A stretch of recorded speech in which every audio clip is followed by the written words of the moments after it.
Ito mga ka-tropa, isang residente ang humingi sa akin ng tulong at yung bahay niya ay may isang ahas. Tatakot yung pamilya. Hindi nila kayang hulihin kaya nagawa nating hulihin. Ayan na.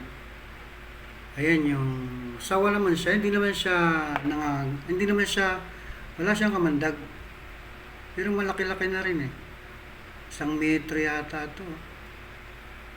Hawak-hawak ko yung nahuli kong sawa. Ayan. Malaki na rin. Ayan, ma, ayan, 1 metro. Ayan. Wala pa 1 dipa. Hinahuli ko kasi noon, mahigit pa 1 dipa. Tapos cobra. Cobra yung nahuli ko dati.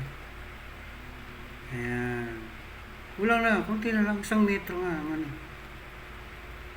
Sa Block 19. Block 19 yung bahay. Pinuntahan ko saglit. Tapos ayan, nahuli ko yung sawa. Ayan. Haba rin. Tatakot yung pamilya, hindi kayang hulihin.